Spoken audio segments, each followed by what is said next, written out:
Hello ladies and gentlemen, this is Blue Maxima, and I just hit 25,000. I'd be amazed if I hit 2 after hitting 25,000. But I just hit 25,000 subscribers the other day, so I figured I'd do a little bit of a special video, just because, you know, it's a milestone and you've got to celebrate these sorts of things on YouTube. So I figured I'd do something a little out of the ordinary in comparison to my usual content that I've wanted to do for a while, and that's talking about foreign language titles. It comes conveniently around the time that Vita support in the West might be slowing down a bit. Oh, well, probably is slowing down a bit. And anyone who wants to play games on it specifically that aren't like, you know, indies or something like that may need to import stuff in a foreign language. I'm talking about games like the upcoming Attack on Titan 2, which definitely won't be coming out for Vita in English. And that's not even discounting titles that are really good on Vita that people just, you know, might not have played yet, like say Taiko or Phantasy Star Nova or Power Pro Baseball, Uppers, Kamen Rider, Daisen Ryaku maybe Dead or Alive and that's just on Vita. So a lot of these tips are actually pretty obvious, but it's worth stating them for the people who might not be able to figure them out on their own, because there's always one or two people asking about Google Translate on the videos where I mention having a tool for translating the text, but I never actually say Google Translate out loud. So we're going to go through 10 tips that'll help you import Japanese-only games and play them a little bit more comfortably than you would otherwise if you don't know a lick of the language. So we'll just go and get started then. Tip number 1. Accept that there's games that you will just not be playing no matter what the circumstances, and make sure you do your research before you buy to avoid this pitfall. It's a pretty obvious rule. The more text-based something is, let's just say RPGs, or visual novels, or even heavier strategy titles, the more likely you won't be able to play it effectively if it's more text-based, obviously. There are some games that obviously break this rule, like, say, Daisen Ryaku, for example. You can get through that pretty easily once you've figured out what all the stats are, but other than that, yeah, the more text-based something is, the more likely it is you won't be able to play it properly. So do your research. Even just a 5-minute video or screenshots will probably help you figure out how import-friendly a game is. If the game looks like it can be played without knowing too much about the language, great. If it can't, if they spend a lot of time in menus, or if there's a lot of text, you probably want to skip over it. You might also want to look up reviews on places like Amazon Japan, or even English ones from people who import them, because you might be able to tell just how English-friendly a game is just from looking at them. So make sure you do your research first and foremost. Tip number 2. Understand gameplay is its own language and doesn't change because the language does. It isn't like the old days where some games would recognizably change the gameplay or balance just because it went from Japanese to English. These days, if you know a game back to front in English, you could probably pick up the Japanese version and play it just fine. Obviously, having played a lot of games will help you a lot more here than someone who hasn't played very many games, but to be fair, if you haven't played very many games, you're probably not looking into importing Japanese ones. Just remember, think about something like a fighting game like Street Fighter. You could fight a Japanese person and you wouldn't be able to tell the blade difference between playing against an English person, right? So there are just some games that you can just learn the language of. You can learn how, say, attacks work in Dynasty Warriors, or how, say, like a move works in chess, even to that point. Games are their own language, and knowing that and getting the little stigma out of your head, a game being in Japanese will be a problem. Well, just getting that out of your head is probably the best thing to do. Tip number 3. Start with something recognizable and easy to follow to settle you in. It gets easier to play import titles once you settle into the idea of playing a game that you can't actually understand. Just to use an example, one of my first imports was Dynasty Warriors 8 Extreme Legends. And one of the reasons why that would actually be a really good import for someone who's already played the series before is, since you've already played it, you might actually recognize the majority of the mechanics, and so therefore you'll be able to get through it a lot easier than you would if you were playing something that's completely new to you. Also, I had the advantage that I'd played Dynasty Warriors 8 but not Extreme Legends, so when I picked up the Japanese version, I was able to acclimate really quickly. And having something like that to help you get used to the idea is really, really good. Also, acceptable is a game that is kid-friendly. So say something like Hello Kitty no Issue Block Crash V, because it's basically based around a children's character. So having something like that might actually be useful as well. There aren't that many games like that on Vita, but if you're playing on a different platform like the Switch, it might be worth your time looking into something that's a bit kid-friendly to help you get used to the idea.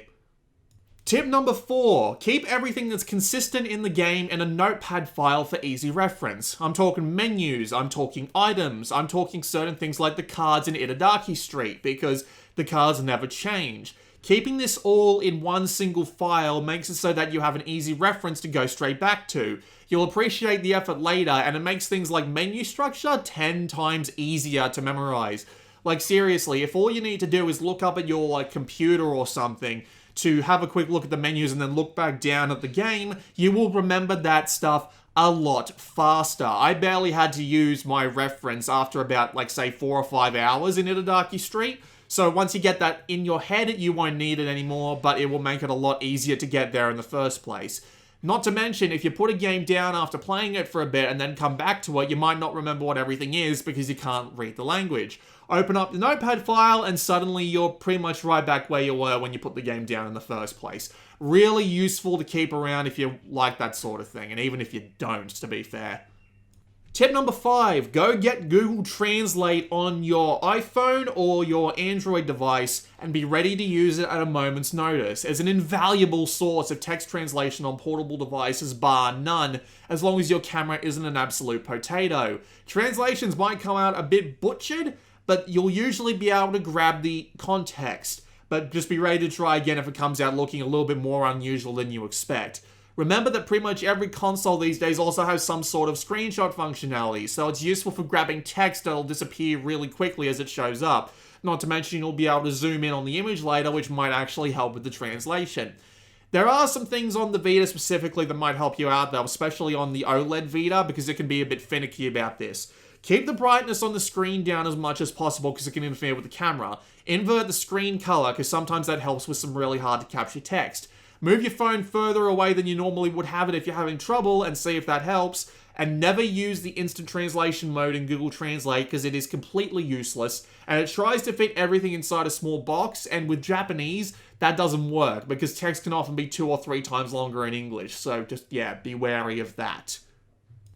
Tip number 6, look up Japanese game wikis on Google Chrome for the more complicated stuff. Japan really does like having full game wikis. There's tons of them all over the place. And even poorly auto-translated ones using Google Chrome's built-in translation feature has a lot of useful insight. Even look for English language guides on places like, say, GameFAQs. Super Robot Wars has a ton of guides that can help you with story as well as gameplay, seriously. I was a little bit surprised to find out that pretty much every Super Robot Wars game you can think of that's in Japanese has like a little story guide next to it, so you can even understand the story as you're following along. A last resort might be a Famitsu Perfect guide, or just a game guide in general. Japan loves putting out these cheap game guides that have information on everything in the game, and if you're willing to go through with a fine-toothed comb and Google Translate, you might be able to find the info that you need if you're really desperate for it.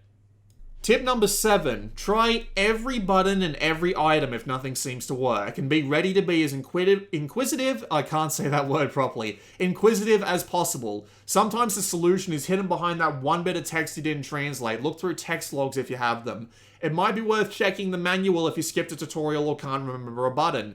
Not to mention that a lot of games keep their tutorials in a menu somewhere, so it might be worth looking at them too. And remember tip number 2, look for obvious markers that would light the way in other games. Remember that there are some bloody obvious game design tropes that translate between languages, so watch out for things like, say, beams of light in the sky or marks on a minimap, or just anything like that that might help you out a bit. Tip number 8, have Japanese accounts at the ready if at all possible. DLC will be locked behind them without fail most of the time. Every game that I've played on Vita, minus like a couple of weird oddities, has a first print bonus these days, which will have a digital redemption code for whatever it is. Everything from in-game currency, like Itadaki Street gave me 200 coins, to entire extra games like Super Robot Wars. Pretty much every Super Robot Wars game on the Vita in the past couple of years has had a first print bonus, which has literally just been an extra game on top of the stuff that you already got in the package. Game of the Year editions with integrated DLC are nowhere near as common in Japan, so expecting that to happen is a pipe dream most of the time. The only time I can think that happened is with Gundam Breaker 3 and its Break Edition. That is literally the only time I think that's happened, so yeah, be ready for that. Also opens up digital titles if you can find a way to get digital credit, like PlayAsia or possibly Amazon Japan. Even physical games might be cheaper digitally just because it's on the PlayStation Store and there might be a sale. You never know. Tip number 9, go look at places like mail forwarders for pre-owned titles. Games are often a lot cheaper and kept in really good condition. For example, when I got a pre-owned copy of Love Live School Idol Paradise, I was expecting just to get the case and the game, but I actually got the really tall box, and it still had all the bloody digital codes and figurines you got in the special edition for some reason. They turned out really well. Also a great way for getting games you can't buy from the usual sources anymore. Games like Kantai Collection that got cancelled pretty much a year after it came out, and God Eater Offshot, which was just like one print run, come to mind, although that certainly can vary. You'll have to check with your different retailers. Obviously, this doesn't beat supporting your favorite Vita YouTuber by clicking that Play Asia link in the description and buying something from them, but hey, I'm not going to tell you how to spend your hard-earned money.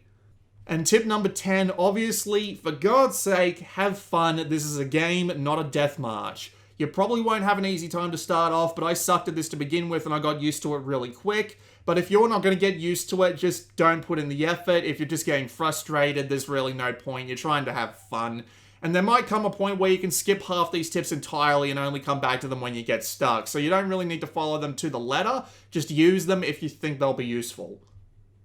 And of course, there's just that one last thing. For those of you who don't want to go through all this effort for Vita at least, An Idiot Imports is going to continue into the future as far as I can take it.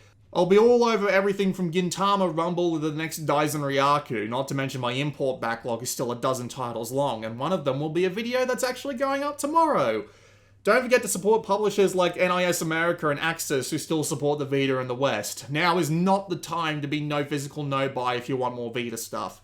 Vita is and will be the #1 focus on this channel for the foreseeable future. Only the biggest Switch games stand a chance of drawing my attention away for a video if there's Vita stuff to do instead. So, there you go. That's pretty much it. That's all the tips I've got, and I'm hoping that helps someone, because some people are probably going to start importing more Vita tiles in the future, and hopefully that will have helped you out a bit. So, this has been Blue Maxima, and I will see you all next time.